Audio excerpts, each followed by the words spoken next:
ఇల్లు, దుకాణాలు, బడి, గుడి, హోటళ్ళు, షాపింగ్ మాల్లు, బ్యాంకులు, ఏటీఎంలు, ఆడ ఈడ అని ఏం లేదు, అది ఇది అని ఏం లేదు.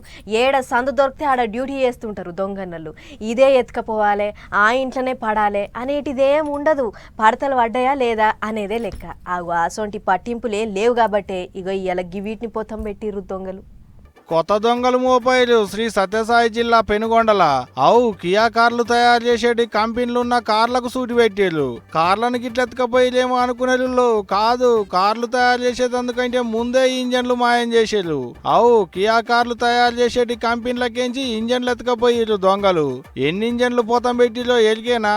ఏం తక్కువ 900 ఇంజన్లు. కాకపోతే ఇదయ్యి 20 రోజుల దానికి అవుతుంది.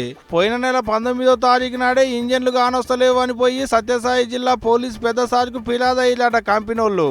కానీ ఇన్నొద్దుల సంది ఎవరికి తెలవనియలేదు.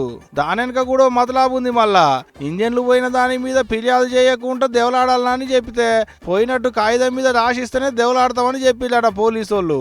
అందుకనే ఇన్నొద్దులు బయటికి రాలేదు ఈ ముచ్చట. ఇప్పుడు పోయి కాగితం మీద రాసిచ్చుడుతోనే అసలు ముచ్చట బయటికి పోయింది. అయితే కంపెనీలకు వచ్చినాక పోయినాయా లేకుంటే కంపెనీ గోడాంకు రాకముందే నడిమిట్లనే పోతం పెట్టిలా అనేటి ముచ్చటలేక ఇన్నొద్దులు బయటికి రానియలేదు అనేది కంపెనీ పెద్ద మనుషులు అంటున్నమాట. కార్లకున్న ఉత్త ఇంజన్లు ఎత్తుకపోతే ఏమొస్తుంది అనకూరి, అడ్డికి పావుషేలేం పడి అమ్ముకున్న కోట్ల మాలు. చెప్పుకుందానికి ఉత్త కార్ల ఇంజన్లే అన్నట్టుంటది కానీ అందాజకో 50-60 కోట్లకు మీదనే. కార్లు ఎత్తుకపోతే అనుమానం వస్తుంది అనుకున్నట్టున్నారు. ఫిట్టింగ్ చేయకుండానే ఇంజన్లకు సూటి పెట్టిల్లు అన్నట్టు.